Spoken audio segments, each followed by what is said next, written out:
This conference will now be recorded. Okay, so everybody's had a little look at those questions. Let's keep moving. So why is this an important topic? I mean, not only is crying the main form of communication for the baby and can sometimes be a sign of serious illness, but also considering the impact of the excessive crying. So you should know that crying is the most common trigger for physical abuse. In more than a quarter of babies with shaken baby syndrome, crying was reported as the stimulus. And another reason, it's the most common reason for stopping breastfeeding early. So that's always something that we're trying to promote, longer breastfeeding. So it's an important topic. I think just remembering that when these parents come to A&E, it's not something that they do lightly as well. It's often a last resort. These parents arrive stressed and sleep deprived and scared. So be kind and really try to listen to what they're telling you. Take reported crying at home, even if the baby's happy and settled in front of you. Take it as seriously as you would any other symptom, such as a fever.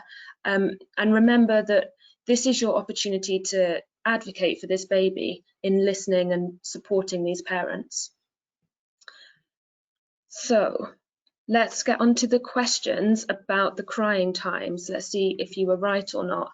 So you might have seen this kind of curve before, the crying curve. This was something that was initially developed around 1960 from a small study in Massachusetts, and then backed up by further data in Canada in the 80s. And it's kind of got three main thrusts to it. One is look at just how long these crying times can be and still be, these were all healthy babies. So even up to 5 to 6 hours a day reported in parents' diaries. The second point is the peak that they noticed around 2 months. The crying really seemed to be at its highest, at its longest duration. And this is something that you might be able to use to reassure parents who present with a baby that was previously quite calm and settled, who's now crying a lot more than they used to. And actually reassure that this is a phenomenon that's been observed before and doesn't necessarily mean that there's something wrong with the baby or they're doing something wrong. And then the third point is kind of the light at the end of the tunnel, that there's a significant tail off in the crying time from about age 3 months onwards. And again, this could seem like a long way off to parents who are presenting in the first few weeks, but at least it does show that there's some hope. This is more up to date. This is from a 2017 multi-country meta-analysis that generated these centile charts for crying. So again, all of these babies were deemed to be healthy and had had serious pathology excluded. And it's got some similarities to the older data that we've used for years, in that the durations are quite long. More than 4 hours is still up there within the 95th centile of normal crying in a healthy baby. But although you can see by eye a little bit of a peak around the 6-week mark, there wasn't a statistically significant peak at 2 months as was previously thought.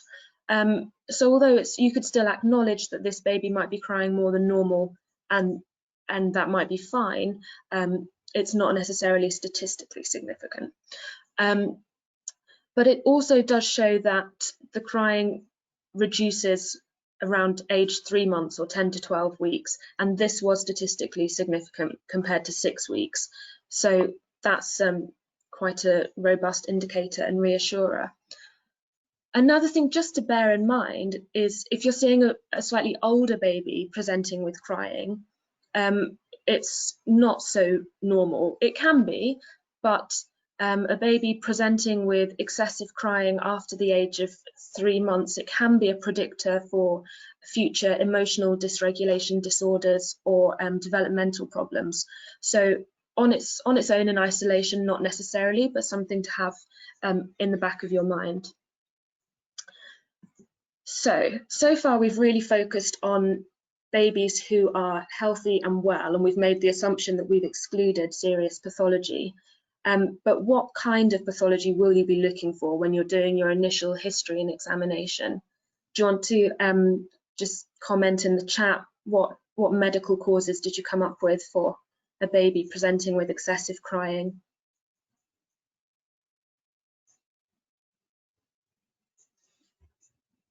Meningitis, we're always looking for it, and it's definitely worth considering. Reflux, yeah, so I'd kind of group that under kind of feeding problems. Oh, the word colics come up. Can be colic. I'm not ruling that out. I'm just want to sort of flag up that colic is a descriptive term for an increased amount of crying rather than a diagnosis. So colic is technically supposed to be 3 hours of crying within a day for at least 3 days within a week for at least 3 weeks. So for anybody to meet that descriptor is quite hard, but it doesn't actually tell you what the problem is, why they're crying. Reflux, pain, yeah, any of these can be painful conditions. And you said meningitis, other infections as well, so they're kind of the big three that we're looking for. And of course, those could be a whole other talk in themselves, but you're going to be looking for fever and other signs on examination. So feeding problems, we mentioned reflux. I would also think, is there wind or constipation? So a really detailed feeding history is going to be key to really pinpointing what the issue is. Cow's milk protein allergy, if anyone was listening to the Imperial talk last week, probably it's not as common as we all like to think it is, but it's certainly worth having it there on your differential for an unsettled baby. And drug withdrawal, particularly in a younger baby. So really take a thorough and sensitive social history and perhaps do some background digging if you feel it might be relevant. That's not an exhaustive list, but they're just some ideas. What about surgical causes? Oh, before we get onto that, I did want to bring up the term irritable. Just in terms of the fact that many parents will report that the baby is irritable, and that might be something that you note down in the history, but when you're communicating with colleagues and documenting, it's important to be really clear in your mind what you mean medically by irritable. So it should really be used to indicate absolutely inconsolable crying. Irritability doesn't get better until the underlying cause is treated, and really it refers to meningeal irritation. That's what you're looking for. So just be careful with that term, know what you mean when you're using it. Okay, then the next question was about surgical causes. Anybody got any suggestions for surgical causes?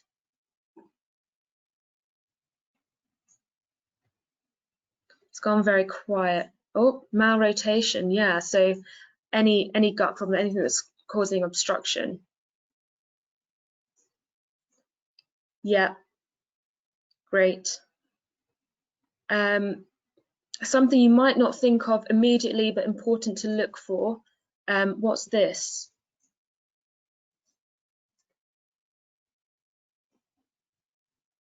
What's that a picture of? Amniotic band. Oh, so you're thinking like congenital. Could be, but yeah, there we are, hair tourniquet.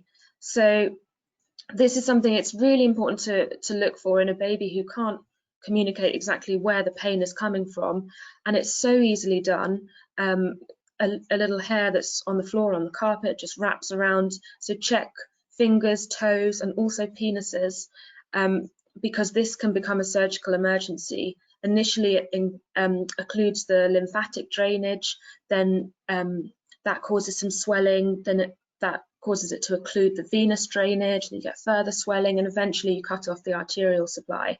So this really needs to be actively looked for and then acted on quickly. So what will you do about hair tourniquet? Anyone know? Anyone seen one?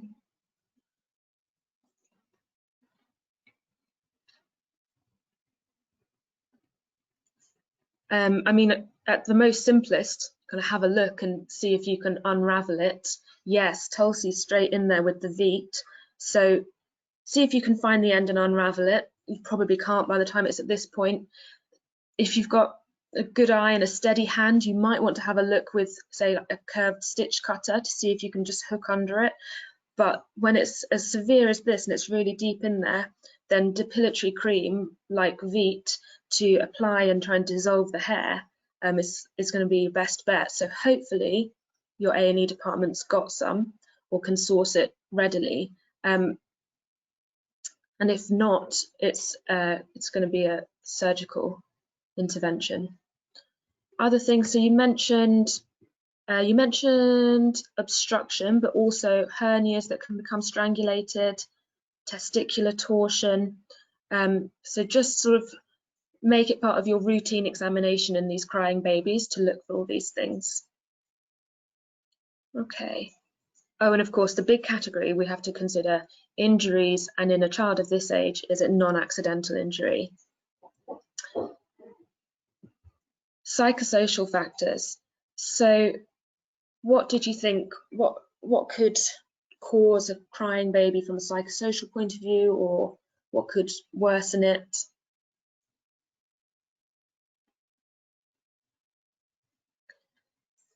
I mean, you're definitely going to be wanting to consider the mental health of the parents in this situation. Are they experiencing postnatal depression, or did they have pre-existing mental health issues?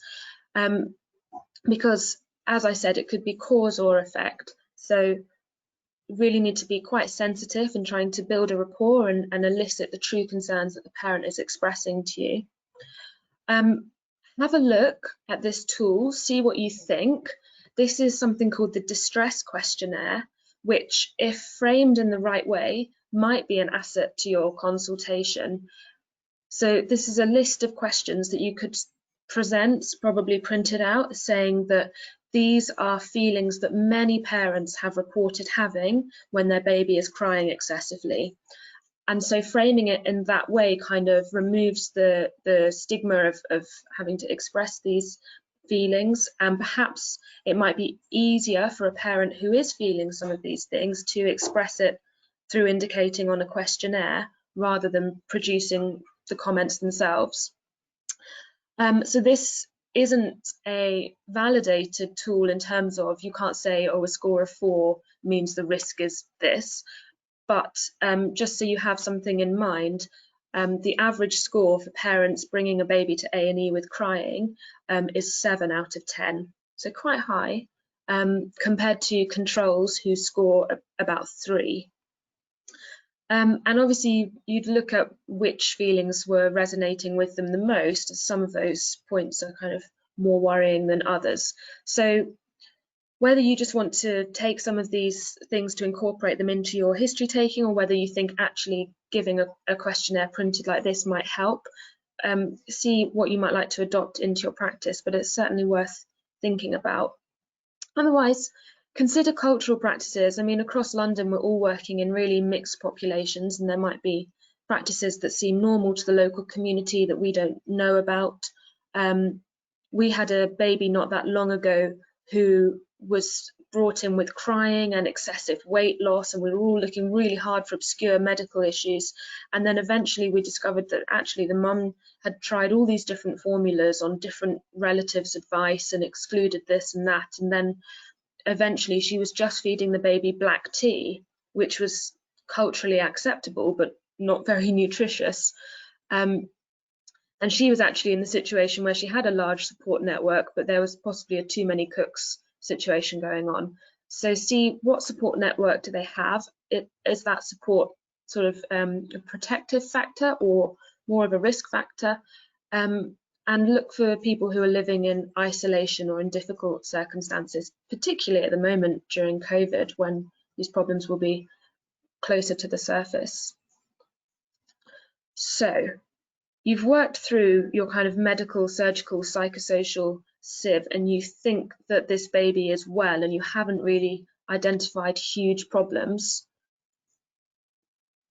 What investigations are you going to do? The short answer is generally none in this healthy baby. So less than 1% of afebrile crying babies receive a diagnosis based on investigations alone. So just doing some bloods just to check is not a helpful thing to do. The exception might be to send urine in babies less than 1 month old, because there's more evidence that these babies can present without fever. So it might be worth just getting that microscopy to exclude that in a crying baby. Next, there was a question about the observation period. How long will you keep them for, and what will you do during that time? Anybody want to tell me what they would do? Want to get them out the door as quickly as possible? Keep them in for 3 days? Or I suppose it's probably quite an obvious answer. It's going to be case by case. Observe a feed in ED. You could do, because then the parents can demonstrate to you and you really know what they're talking about. In general, just seeing a small vomit is not particularly a helpful thing for you diagnostically, but it might help your reassurance. So yeah, reassurance and safety net. So remembering that that's really your aim. You're trying to reassure and give confidence to these parents.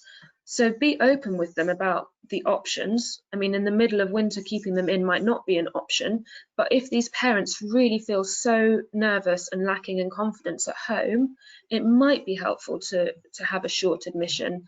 In general, I think most families wouldn't want that, and most hospitals wouldn't be able to accommodate that, but in occasional cases you might bring in a baby for admission. Usually if you've got wider concerns about the family's ability to cope, or you've got some diagnostic uncertainty about whether this baby is well or not. So in general, you're going to observe them a few hours in ED, maybe a little bit longer on your PAU or equivalent. Somebody said, if you have a guy, a gut feeling. Okay, a gut feeling. Yeah, so don't ignore your gut feeling, and that will become more finely honed as you go along, and talk to others and escalate if you have got a bad feeling about something. Gather as much information as possible. See if you can find one of the lesser spotted lactation consultants from the maternity unit if you think this really is a primary feeding problem, and that might help. Although be wary of too many professionals bringing in conflicting advice. And talk to the parents individually, or whichever family members have come to the hospital, so that everybody feels heard and you're getting the full perspective and all the information available. So although this can seem like a simple presentation, I think going in with the intention of giving it more time, you'll find it's easier to reassure than if you have the appearance of trying to rush. So what advice will you give parents? So I talked before about being kind and acknowledging the difficult situation they're in. Oh yeah, sorry, I've just missed some comments. Measure and plot the weight, definitely, particularly in feeding problems are going to manifest with poor weight gain when they become significant. And don't forget a really thorough examination. Exactly. Fractures, we mentioned injuries, the hair tourniquet that we laboured. So you do have to really examine thoroughly.